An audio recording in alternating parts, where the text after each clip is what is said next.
Hello friends, welcome to K drama కథలు. ఎలా ఉన్నారండి అందరూ? నేను బాగున్నాను, మీరు కూడా బాగున్నారని అనుకుంటున్నాను. ఇవాళ మన ఛానల్లో ఎక్స్ప్లెయిన్ చేయబోతున్న కథ రెవెనెంట్ అనే కొరియన్ డ్రామా నుంచి ఎపిసోడ్ 2. నేను ఎపిసోడ్ 1 ఎక్స్ప్లెనేషన్ లింక్ డిస్క్రిప్షన్లో పెట్టాను. దాన్ని ముందు చూసి ఈ ఎక్స్ప్లెనేషన్ వినండి, లేకపోతే మీకు కథ సరిగా అర్థం కాకపోవచ్చు. అలానే ఈ వీడియోని పూర్తిగా చూసి నా ఛానల్ని సబ్స్క్రైబ్ చేసుకోండి. ఒక లైక్ కొట్టి మీకు ఈ కథ ఎలా అనిపించిందో నాకు కమెంట్స్లో చెప్పండి. మరి లేట్ చేయకుండా ఎక్స్ప్లెనేషన్ స్టార్ట్ చేద్దామా? ఎపిసోడ్ 2 మనకి ఎపిసోడ్ 1 కంటిన్యూయేషన్లో జరుగుతుంది. ప్రొఫెసర్ యుమ్ డోర్ ఓపెన్ చేసి లోపలికి వెళ్ళేలోపే అక్కడికి హ్యున్వూ పేరెంట్స్ వస్తారు. అప్పుడు ప్రొఫెసర్ యూమ్కి హ్యున్వూ వాళ్ళ ఫాదర్ ఫేస్ మీద కూడా ఆ చనిపోయిన థర్డ్ స్టూడెంట్ ఫ్యూనరల్ ఫోటోలో చూసిన మార్క్ లాంటిదే కనిపిస్తుంది. ప్రొఫెసర్ యూమ్ హ్యున్వూ గురించి అడగడానికి ట్రై చేసేలోపే వాళ్ళు అతన్ని అక్కడి నుంచి పంపించేస్తారు. ఇంకోవైపు మనం సన్యోంగ్ని ఆ స్టూడెంట్ ఇంట్లో చూస్తాం. అక్కడ ఆమెకి డోర్ దగ్గర నుంచుని ఉన్న హ్యున్వూ ఆత్మ అద్దంలో కనిపిస్తుంది. హ్యున్వూ లోపలికి వస్తుంటే ఆమె ఒక్కసారిగా చాలా భయపడిపోతుంది. మెల్లగా ఆ స్టూడెంట్ని తీసుకుని అక్కడి నుంచి పారిపోతుంది. అప్పుడు ఆమెకి అర్థమవుతుంది తనకి హ్యున్వూ ఆత్మ అద్దంలో చూడగలుగుతుంది అని. దాంతో ఆమె రోడ్డు మీద అద్దం ఉన్న ప్లేస్కి వచ్చి నించుంటుంది. అలానే ఆ స్టూడెంట్తో హ్యున్వూ ఎలా చనిపోయాడు, మీరేమైనా చేశారా అని అడుగుతుంది. కానీ ఆ అబ్బాయి మేమేమీ చేయలేదు, అతన్ని వేరే వాళ్ళు బుల్లీ చేసేవాళ్ళు, మేము ఒకసారి అతన్ని కాపాడాం కూడా అని చెప్తాడు. అప్పుడు మనకు ఒక ఫ్లాష్ బ్యాక్ బిట్ చూపిస్తారు. అందులో ఒకసారి స్కూల్ టెర్రస్ మీద ఆత్మహత్య చేసుకోబోతున్న హ్యున్వూ ఆ ముగ్గురు స్టూడెంట్స్ టెర్రస్ మీదకి రావడం చూస్తాడు. వాళ్లతో అతను నాకు ఒక హెల్ప్ చేయండి, నేను చనిపోయాక మా ఇంటికి వెళ్ళి మా ఫ్యామిలీ ఎలా ఉందో నాకు చెప్పండి అని జంప్ చేసి చనిపోతాడు. ఇప్పుడు ప్రజెంట్ టైంలో ఆ స్టూడెంట్ సన్యోంగ్తో మేము అందుకే ఆ రోజు నైట్ మీ ఇంటికి వచ్చాము, మీరు ఉన్న ఇంట్లో ఇదివరకు హ్యున్వూ వాళ్ళ ఫ్యామిలీ ఉండేది అని చెప్తాడు. మరోవైపు ప్రొఫెసర్ యూమ్ డిటెక్టివ్ కిమ్కి కాల్ చేసి హ్యున్వూకి ఎవరైనా సిబ్లింగ్స్ ఉన్నారా అని అడుగుతాడు. కానీ డిటెక్టివ్ కిమ్ రికార్డ్స్లో తను ఒకే అబ్బాయి అని ఉంది అని చెప్తాడు. అంతలో ప్రొఫెసర్ యూమ్కి సన్యోంగ్ కాల్ చేసి ఆ స్టూడెంట్స్తో హ్యున్వూ వాళ్ళ చెల్లి గురించి మాట్లాడుతూ బాధపడేవాడు అని చెప్తుంది. ఆ విషయం తెలుసుకున్న ప్రొఫెసర్ యూమ్ మళ్ళీ హ్యున్వూ ఇంటికి వస్తాడు. ఇక్కడ సన్యోంగ్కి మిర్రర్లో హ్యున్వూ ఒక డైరెక్షన్లో పాయింట్ చేస్తున్నట్టు కనిపిస్తుంది. తను ఏ మిర్రర్లో చూసినా అలానే ఒక డైరెక్షన్ వైపు చెయ్యి పెట్టి చూపిస్తున్నట్టు కనిపిస్తుంది. దాంతో ఆమె ఆ స్టూడెంట్ని ఇంటికి వెళ్ళమని చెప్పి ఆమె ఆ పాయింట్ చేసిన డైరెక్షన్ వైపు వెళ్తుంది. మరోవైపు ప్రొఫెసర్ యూమ్ హ్యున్వూ ఇంటి బ్యాక్ సైడ్ వైపు వస్తాడు. అక్కడ అతనికి ఒక చిన్న విండో కనిపిస్తుంది. దాన్ని ఓపెన్ చేస్తే అక్కడ ఒక పాప వాయిస్ వినిపిస్తూ ఉంటుంది. దాంతో అతను సెల్ ఫోన్లో టార్చ్ లైట్ వేసి ఆ రూమ్లోకి చూస్తాడు. అతనికి అక్కడ ఒక చిన్న పాప ఏడుస్తూ ఉండడం కనిపిస్తుంది. అలానే ఆ రూమ్ డోర్ దగ్గర హ్యున్వూ వాళ్ళ మదర్ తన వైపుకి చూస్తూ ఉండడం కనిపిస్తుంది. అంతలో ప్రొఫెసర్ యూమ్ని వెనకాల నుంచి వచ్చి తల మీద హ్యున్వూ వాళ్ళ నాన్న కొడతాడు. నెక్స్ట్ మనం పోలీస్ స్టేషన్లో సీన్ చూస్తాం. అక్కడ ఆ పోలీస్ ఆఫీసర్స్ ఒక car dash cam footage check చేస్తూ ఉంటారు. అందులో వాళ్ళకి చనిపోయిన ఆ మూడో స్టూడెంట్ హ్యున్వూ వాళ్ళ ఫాదర్ని చూసి పారిపోతూ మెట్ల మించి పడి తలకి దెబ్బ తగలటం వల్ల చనిపోయాడు అని అర్థమవుతుంది. ఇక్కడ ప్రొఫెసర్ యూమ్ని హ్యున్వూ వాళ్ళ పేరెంట్స్ చేతులు కట్టేసి ఆ చిన్న పాప ఉన్న రూమ్లోనే పాడేస్తారు. అతనికి స్పృహ వచ్చాక లెగిసి చూస్తే అక్కడ గాజు బాటిల్స్ కనిపిస్తాయి. దాంట్లో ఒకటి బ్రేక్ చేసి తన చేతులకున్న కట్లని విప్పుకుంటాడు. ఇంట్లో హ్యున్వూ వాళ్ళ పేరెంట్స్ మాట్లాడుకోవడం చూస్తాం. వాళ్ళు ఈ ఏరియాలో కూడా అందరికీ తెలిసిపోయింది అని అనుకుంటారు. ఆ పాపని వాళ్ళు రిజిస్టర్ చెయ్యరు, సో ఆ పాపని చంపేస్తే ఎలాంటి ప్రాబ్లం ఉండదని అనుకుంటారు. రూమ్లో చేతులు విడిపించుకున్న ప్రొఫెసర్ యూమ్ ఆ విండో దగ్గరికి వెళ్ళి చూస్తే బయట ఒక రాయి కనిపిస్తుంది. దాన్ని యూజ్ చేసి ఆ విండోకి ఉన్న గ్రిల్ని బ్రేక్ చేస్తాడు. అప్పుడు హ్యున్వూ పేరెంట్స్కి ఆ సౌండ్ వినిపించి డోర్ ఓపెన్ చేసేలోపే ప్రొఫెసర్ యూమ్ ఆ డోర్కి అడ్డుగా నిలబడి వాళ్ళు ఓపెన్ చేయకుండా ఆపుతాడు. ఆ చిన్న పాప భయపడి ఏడుస్తూ ఉంటుంది. దాంతో అతను, నన్ను హ్యూన్వు మీ అన్నయ్య పంపాడు, నువ్వు ఆ విండో దగ్గరికి వెళ్ళి బయటకి వెళ్ళడానికి ట్రై చేయమని చెప్తాడు. దాంతో ఆ చిన్న పాప అక్కడ పడిపోయి ఉన్న షెల్ఫ్ మీదకి ఎక్కి ఆ విండో అందుకోవడానికి ట్రై చేస్తూ ఉంటుంది. కానీ ఆమెకి అందదు. అదే టైంలో ఆ విండోలోకి అవతల వైపుకి సన్యోంగ్ వస్తుంది. ఆ పాపని చూసి పైకి లాగి బయటికి తీస్తుంది. నెక్స్ట్ సీన్లో మనం పోలీసులు అక్కడికి వచ్చి హ్యూన్వు పేరెంట్స్ని అరెస్ట్ చేయడం చూస్తాం. అలానే ఆ చిన్న పాపకి ట్రీట్మెంట్ ఇవ్వడం కూడా చూపిస్తారు. ప్రొఫెసర్ యూమ్కి హ్యూన్వు ఆత్మ కనిపిస్తుంది. అతను ట్రీట్ చేస్తున్న వాళ్ళ చెల్లి వైపు చూస్తూ ఉంటాడు.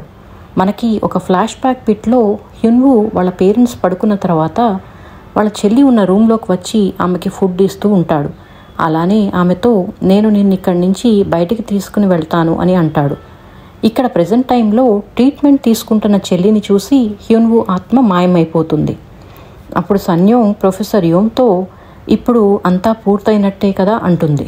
దాంతో ప్రొఫెసర్ యూమ్, నీ ఇష్యూ ఇంకా పూర్తి కాలేదు, నిన్నింకా ఆ దయ్యం పట్టుకునే ఉంది అంటాడు. నెక్స్ట్ డే మనం సన్యోంగ్ మూవర్స్ అండ్ ప్యాకర్స్ ఎంప్లాయీ లాగా పార్ట్ టైం చేస్తూ చూస్తాం. అక్కడ తను మూవ్ చేస్తున్న అపార్ట్మెంట్లో ఒక చిన్న పాప గట్టిగా ఏదో బొమ్మ కావాలని ఏడుస్తూ ఉంటుంది. సన్యోంగ్ ఆమెకి వేరే బొమ్మ ఇచ్చి ఊరుకోపెట్టడానికి ట్రై చేస్తుంది. కానీ ఆ పాప సన్యోంగ్ చేతిలో ఉన్న బొమ్మని కొట్టి కింద పారేస్తుంది. దాంతో సన్యోంగ్కి చెయ్యి మీద గీసుకుంటుంది. అదే టైంలో ప్రొఫెసర్ యూన్ కాల్ చేస్తే ఆమె వర్క్లో ఉండడం వల్ల ఆన్సర్ చెయ్యదు. ఇంకోవైపు ప్రొఫెసర్ యూమ్ సన్యోంగ్ని కలవడానికి ఆమె ఇంటికి వెళ్తాడు. అక్కడ ఆమె వాళ్ళ మదర్ని కలుస్తాడు. అతను, నేను ఒక ఫోక్లోర్ ప్రొఫెసర్ని అని చెప్పి విజిటింగ్ కార్డ్ ఇస్తాడు. అది వినగానే సన్యోంగ్ మదర్ అతన్ని అక్కడి నుంచి వెళ్ళిపోమని చెప్తుంది. కానీ ప్రొఫెసర్ యూమ్ ఆమెతో, సన్యోంగ్ ప్రమాదంలో ఉంది, రీసెంట్గా ఆమె ఏదైనా ప్లేస్కి వెళ్ళడం కానీ ఏదన్నా పురాతన వస్తువుల్ని టచ్ చేయడం లాంటివి చేసిందా అని అడుగుతాడు. అప్పుడు సన్యోంగ్ వాళ్ళ ఫాదర్ ఇంట్లో ఉన్నప్పుడు ఒక రెడ్ కలర్ ట్రెడిషనల్ హెయిర్ బ్యాండ్ని టచ్ చేసింది అని చెప్తుంది. అది విన్న ప్రొఫెసర్ షాక్ అవుతాడు. నెక్స్ట్ సీన్లో మనం సన్యోంగ్ తన పార్ట్ టైం కంప్లీట్ చేసుకుని రిజిస్టర్ సైన్ చేస్తూ ఉండడం చూస్తాం. అప్పుడు ఆమె చేతిలో పెన్ కింద పడిపోతుంది.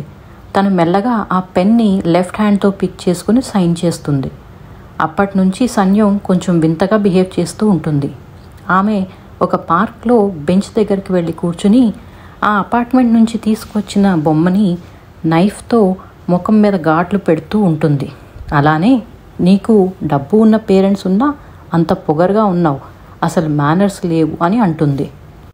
సో అక్కడ ఉన్నది సన్యోంగ్ కాదు, ఆమెలో ఉన్న ఈవిల్ స్పిరిట్ అన్నమాట.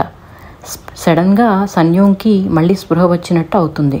ఆమె చుట్టూ ఉన్న ప్లేస్ను చూసి అక్కడికి ఎలా వచ్చానో అర్థం కాక కంగారు పడుతూ ఉంటుంది. అలానే చేతిలో ఉన్న కట్ చేసి ఉన్న బొమ్మను చూసి భయపడి అది అక్కడ పారేసి పరిగెత్తుకుని వెళ్ళిపోతుంది. తను అలా రన్ చేస్తూ అండర్ గ్రౌండ్ టనల్లో ఉన్న ఒక పెద్ద మిర్రర్ ఉన్న ప్లేస్కి వచ్చి ఆగుతుంది. అక్కడ ఆమె తనని తానే అద్దంలో చూసుకుంటుంది. అప్పుడు మిర్రర్లో ఉన్న తన షాడో ఆమెకి ప్రొఫెసర్ యూన్కి కనిపించినట్టు కనిపిస్తుంది. అలానే ఫస్ట్ టైం ఆమెకి తనలో ఉన్న ఈవిల్ స్పిరిట్ తన రూపంలో కనిపిస్తుంది. ఆ ఈవిల్ స్పిరిట్ దగ్గరికి వచ్చి, నా పేరు గెస్ చెయ్యి అని అంటుంది. దాంతో సన్యోంగ్ చాలా భయపడిపోతుంది. అంతలో ఆ మిర్రర్లో ఉన్న ఆ ఈవిల్ స్పిరిట్ షాడో మాయమైపోతుంది. అప్పుడు ఆమెకి ఒక విజన్ కనిపిస్తుంది. అందులో ఆ ఈవిల్ స్పిరిట్ ఎక్కడికో వెళ్తున్నట్టు చూపిస్తారు. అలానే చివరికి అది వాళ్ళ గ్రాండ్ మదర్ ఉన్న ఇంటికి వెళ్ళి ఆగుతుంది. అక్కడ మనం సన్యోంగ్ వాళ్ళ గ్రాండ్ మదర్ని వాళ్ళ ఇంట్లో చూస్తాం. ఆమె ప్రొఫెసర్ గు నోట్స్ చదువుతూ ఉంటుంది. అందులో ఆమె 1914లో ఒక షామన్ గురించి చదువుతుంది. షామన్ అంటే ఇలా స్పిరిట్స్తో మాట్లాడే శక్తి ఉన్న వాళ్ళు అన్నమాట. వాళ్ళు ఆత్మల్ని ఇన్ఫ్లుయెన్స్ చేయడానికి రకరకాల రిచువల్స్ పర్ఫామ్ చేస్తూ ఉంటారు. ఎనీవేస్, అంతలోకి అక్కడ ప్రొఫెసర్ యూమ్ వస్తాడు. అతను గ్రాండ్ మదర్తో ఆ ట్రెడిషనల్ రెడ్ హెయిర్ బ్యాండ్ గురించి అడుగుతాడు. ఆమె అతనికి ఆ హెయిర్ బ్యాండ్ చూపిస్తుంది. అది చూసిన ప్రొఫెసర్ చాలా షాక్ అయిపోతాడు. అది ప్రొఫెసర్ గు దగ్గర ఎప్పటి నుంచి ఉంది, ఎలా వచ్చింది అని అడుగుతాడు. అలానే ప్రొఫెసర్ గు నోట్స్ ఏమైనా చూడవచ్చా అని అడుగుతాడు. ఆమె ఆన్సర్ చేసేలోపే మెయిన్ ఎంట్రన్స్ డోర్ బజర్ మోగుతుంది. దాంతో గ్రాండ్ మదర్ వెళ్ళి మెయిన్ డోర్ ఓపెన్ చేస్తుంది. అక్కడ ఆమెకి సన్యోంగ్ కనిపిస్తుంది. అది సన్యోంగ్ కాదు, ఈవిల్ స్పిరిట్ అని మనకు అర్థమవుతుంది. నెక్స్ట్ ఆఫీస్ రూమ్లో ఉన్న ప్రొఫెసర్కి ఆ ఈవిల్ స్పిరిట్ షాడో బయట నుంచి కనిపిస్తుంది. ఇంకోవైపు సన్యోంగ్ కూడా ఊర్లోకి వస్తుంది. అంతలో ఆమెకు కూడా విజన్లో గ్రాండ్ మదర్ సన్యోంగ్ అనుకుని ఆమెని లోపలికి తీసుకువెళ్తున్నట్టు కనిపిస్తుంది. ఆమె వెంటనే పరిగెడుతూ వాళ్ళ గ్రాండ్ మదర్ ఉన్న ఇంటి వైపుకి వెళ్తుంది. ఇక్కడ గ్రాండ్ మదర్ ఇంట్లో ప్రొఫెసర్ యూమ్ ఆమె కోసం అన్ని రూమ్స్ వెతుకుతూ ఉంటాడు. ఒక రూమ్ లాక్ చేసి ఉండటంతో అది బ్రేక్ చేసి లోపలికి వెళ్ళేసరికి గ్రాండ్ మదర్ హ్యాంగ్ చేసుకుని ఉంటుంది. అలానే అక్కడ ప్రొఫెసర్ గు నోట్స్ కూడా కాలిపోతూ కనిపిస్తాయి. అంతలో సన్యోంగ్ కూడా అక్కడికి వస్తుంది. వాళ్ళ గ్రాండ్ మదర్ హ్యాంగ్ చేసుకుని ఉండడం చూసి చాలా బాధపడుతుంది. ఆమె ఆ టేబుల్ మీద కాలిపోతున్న నోట్స్ని ఆర్పడానికి ట్రై చేస్తుంది. నెక్స్ట్ సీన్లో మనం పోలీస్ అండ్ ఫైర్ డిపార్ట్మెంట్ వాళ్ళని అక్కడికి రావడం చూస్తాం. ఆ పోలీసులకి ఆ ఓల్డ్ లేడీ అంత పైకి ఎక్కి అలా ఎలా హ్యాంగ్ చేసుకుందో చాలా వింతగా అనిపిస్తుంది. అక్కడ డిటెక్టివ్ కిమ్ కూడా వస్తాడు. ప్రొఫెసర్ యూమ్ డిటెక్టివ్ కిమ్తో ఆ కాలిపోయిన వస్తువుల్లో ప్రొఫెసర్ గు నోట్స్ ఉంది, దాన్ని ఎలా అయినా రీస్టోర్ చేయడానికి ట్రై చేయండి అని రిక్వెస్ట్ చేస్తాడు. దానివల్ల ఆ ఈవిల్ స్పిరిట్ గురించి ఏమైనా ఇన్ఫర్మేషన్ తెలుస్తుందేమో అని. కానీ డిటెక్టివ్ కిమ్ దాన్ని నమ్మడు. అతనికి సన్యోంగ్ మీదే డౌట్ వస్తుంది. ఎందుకంటే ఆ గ్రాండ్ మదర్ తర్వాత ఆ ఆస్తి మొత్తం సన్యోంగ్కి రాసి ఉంటుంది. ఆమె వారసురాలన్నమాట. ఓ పక్కన సన్యోంగ్ చాలా భయపడి ఏడుస్తూ ఉంటుంది. ప్రొఫెసర్ యోమ్ ఆమెకి ఓదార్చి ధైర్యం చెప్తాడు. అక్కడ పోలీస్ స్టేషన్లో డిటెక్టివ్ కిమ్ డిటెక్టివ్ లీతో గ్రాండ్ మదర్ రిస్ట్ మీద ఉన్న మార్క్స్ గురించి మాట్లాడుతూ ఉంటాడు. అతను సేమ్ అలాంటి మార్క్సే ప్రొఫెసర్ గు రిస్ట్ మీద కూడా ఉన్నాయని చెప్తాడు. అప్పుడు అతను అలాంటి సేమ్ ప్యాటర్న్ ఉన్న కేసెస్, అంటే అందరూ ఆత్మహత్య చేసుకున్నారు కానీ అందరి చేతి మీద అలాంటి మార్క్స్ ఉన్నాయన్నమాట. ఆ కేసెస్ అన్నీ దాని గురించి చెప్తాడు డిటెక్టివ్ లీతో. 1995లో తను హ్యాండిల్ చేసిన ఫస్ట్ కేస్ అలాంటిదే అని అంటాడు. మనకి ఒక ఫ్లాష్ బ్యాక్ బిట్లో 1995లో జరిగిన ఇన్సిడెంట్ చూపిస్తారు. అందులో యంగ్ డిటెక్టివ్ కిమ్ ఆ క్రైమ్ సీన్కి వెళ్ళినప్పుడు ఆత్మహత్య చేసుకున్న లేడీకి కూడా అలాంటి మార్క్సే ఉంటాయి. అలానే ప్రజెంట్ డేలో డిటెక్టివ్ లీతో వాళ్ళకి ఆ చనిపోయిన లేడీ యొక్క సన్ కొంచెం దూరంలో పొలాల్లో దొరికాడని చెప్పి అతను వాళ్ళ మదర్ ఆత్మహత్య చేసుకోలేదు, అక్కడ వేరే ఇంకెవరో ఉన్నారు అని అన్నాడని చెప్తాడు. అది తన ఫస్ట్ కేస్ అని, ఇప్పటికీ ఆ కేసులో ఎవరిని పట్టుకోలేకపోయామని చెప్తాడు. నెక్స్ట్ సీన్లో మనం ప్రొఫెసర్ యూమ్ సన్యోంగ్ని వాళ్ళ ఇంటికి తీసుకుని వస్తాడు. ప్రొఫెసర్ యూమ్కి సన్యోంగ్లో ఉన్న ఈవిల్ స్పిరిట్ ఆమెకు కూడా కనిపిస్తుందని అర్థమవుతుంది. అప్పుడు ప్రొఫెసర్ యూమ్ సన్యోంగ్కి ఆ రెడ్ హెయిర్ బ్యాండ్ చూపించి దీనివల్లే ఆమెలోకి ఈవిల్ స్పిరిట్ వచ్చిందని చెప్తాడు. కానీ ఆమె అది వాళ్ళ ఫాదర్ ఇచ్చారు అని అంటుంది. అప్పుడు ఆమెకి వాళ్ళ ఫాదర్ పంపిన లెటర్ చూపిస్తాడు. అలానే మీ ఫాదర్కి ఆ హెయిర్ బ్యాండ్ వల్ల ఈవిల్ స్పిరిట్ నిన్ను పట్టుకుంటుందని ముందే తెలిసి ఉంటుంది, అందుకే నాకు ఈ లెటర్ పంపారు అని అంటాడు. కానీ వాళ్ళకి సన్యోంగ్ వాళ్ళ ఫాదర్ తెలిసి కూడా ఆ హెయిర్ బ్యాండ్ ఎందుకు సన్యోంగ్కి ఇచ్చారు అనేది అర్థం కాదు. ఆ హెయిర్ బ్యాండ్ గురించి మీకెలా తెలుసు అని సన్యోంగ్ అడుగుతుంది. అప్పుడు అతను మా మదర్ చనిపోయినప్పుడు ఈ హెయిర్ బ్యాండ్ ఆమె దగ్గరే ఉంది అంటాడు. నెక్స్ట్ మనకి ఒక ఫ్లాష్ బ్యాక్ బిట్ చూపిస్తారు. అందులో చిన్నప్పుడు యూన్ గార్డెన్లో ఆడుకుంటూ ఉంటాడు. వాళ్ళ మదర్ డోర్ దగ్గర నుంచుని అతని వైపే చూస్తుంది. నెక్స్ట్ మనకి యూన్ వాళ్ళ ఫాదర్ ఫ్యూనరల్ సీన్ చూపిస్తారు. అందులో యూన్ వాళ్ళ మదర్ ఫ్యూనరల్ నుంచి నిద్రపోతున్న యూమ్ని తీసుకుని కారులో ఎక్కడికో వెళ్తుంది. యూమ్కి మెలకు వచ్చి చూసినప్పుడు వాళ్ళు ఎక్కడో అడవి మధ్యలో ఉంటారు. కారు బయట వాళ్ళ మదర్ ఏదో గొయ్యి తీసి కప్పెడుతూ ఉంటుంది. యూమ్ బ్యాక్ సీట్లో ఉన్న బాక్స్ తీసుకుని ఓపెన్ చేసి చూస్తే సేమ్ అదే రెడ్ కలర్ హెయిర్ బ్యాండ్ ఉంటుంది. అప్పుడు వాళ్ళ మదర్ యూమ్ని తీసుకుని ఒక హోటల్కి వెళ్తుంది. అక్కడ రాత్రి యూమ్కి నిద్రలో మెలకు వచ్చి చూస్తే పక్కన వాళ్ళ మదర్ ఉండదు, అలానే ఆ హెయిర్ బ్యాండ్ కూడా ఉండదు. అప్పుడు అతను వాళ్ళ మదర్ని వెతుక్కుంటూ రూమ్లోంచి బయటికి వస్తాడు.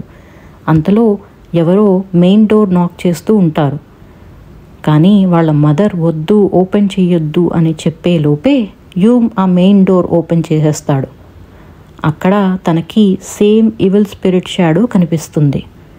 ఆ evil spirit shadow door open చేసావుగా అని అంటుంది. నెక్స్ట్ సీన్లో యూన్కి హాస్పిటల్లో మెలకు వస్తుంది. తనతో మీ మదర్ ఆత్మహత్య చేసుకున్నారని చెప్తారు. ఆ కేసుని హ్యాండిల్ చేసింది యంగ్ డిటెక్టివ్ కిమ్ అని మనకి చూపిస్తారు.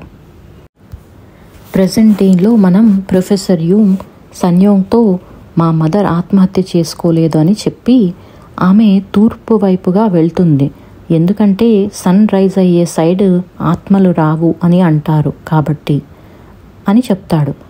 అతను మా మదర్ని చంపిన ఆ ఈవిల్ స్పిరిటే నిన్ను పట్టుకుంది అని చెప్తాడు. అలానే వాళ్ళ మదర్ని ఫోర్స్ఫుల్గా హ్యాంగ్ చేసుకునేలా చేసిందని కూడా అంటాడు. సన్యోంగ్కి వాళ్ళ ఫాదర్ గురించి గ్యాదర్ చేసిన ఇన్ఫర్మేషన్ ఉన్న రూమ్ని చూపిస్తాడు.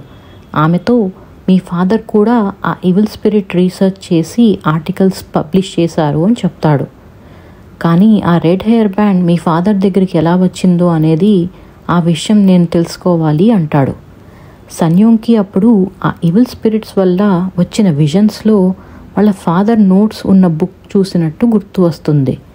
ఆమె ఆ బుక్లో ఉన్న చూసిన ప్లేస్ని, సేమ్ డ్రాయింగ్ని మళ్ళీ గీస్తుంది. అందులో జన్జింగ్రీ అనే ప్లేస్ మెన్షన్ చేసి ఉంటుంది. దాంతో ఇద్దరు ఆ ప్లేస్ గురించి కొరియన్ మ్యాప్లో వెతుకుతారు. కానీ అది చాలా ఓల్డ్ ప్లేస్ అవ్వడం వల్ల వాళ్ళకి ఎలాంటి ఇన్ఫర్మేషన్ దొరకదు. అప్పుడు ప్రొఫెసర్ యూమ్ దగ్గర ఉన్న ఓల్డ్ ప్లేసెస్కి సంబంధించిన బుక్స్ అన్నీ చదువుతారు. చివరికి ఆ బుక్స్లో ఉన్న ఇన్ఫర్మేషన్ అండ్ మ్యాప్స్తో వాళ్ళకి జన్జింగ్రీ అనే ప్లేస్ ఎక్కడ ఉందో రఫ్గా ఐడియా వస్తుంది. ఫైనల్గా మనం ఫ్లాష్ బ్యాక్లో 1958లో జన్జింగ్రీ అనే ప్లేస్ చూస్తాం. అక్కడ ఆ ఊర్లో ఉన్న యంగ్ అమ్మాయిలందరూ భయపడుతూ ఒక చెట్టు దగ్గరికి వచ్చి వెయిట్ చేస్తూ ఉంటారు. అక్కడికి ఒక షామన్ వస్తుంది. ఆమె మనం ప్రొఫెసర్ గు నోట్స్లో చూసిన షామన్ అన్నమాట. ఆమె చేతిలో same red colour hair band ఉంటుంది. ఆమె ఆ పిల్లలందరినీ చెక్ చేస్తూ ఉంటుంది. నెక్స్ట్ మళ్ళీ మనకి ఇంకొక సీన్లో ఆ షామన్ ఒక గదిలో ఉన్న అమ్మాయి దగ్గరికి రావడం చూస్తాం. ఆ అమ్మాయిని క్లాత్తో కప్పి ఉంచుతారు. అలానే ఆమె చేతిలో రెడ్ హెయిర్ బ్యాండ్ కూడా ఉంటుంది. ఆ అమ్మాయి కొంచెం వింతగా బిహేవ్ చేస్తూ ఉంటుంది. అంతలో షామన్ ఒక నైఫ్ తీసుకుని ఆ అమ్మాయిని పొడిచి చంపేసి నవ్వుకుంటూ ఉంటుంది. అంతేనండి, దాంతో ఎపిసోడ్ 2 కంప్లీట్ అయ్యింది. తర్వాత ఏమైందో మనం నెక్స్ట్ ఎపిసోడ్ ఎక్స్ప్లెనేషన్లో చూద్దాం. మీకు ఈ ఎపిసోడ్ ఎలా అనిపించింది నాకు కమెంట్స్లో చెప్పండి.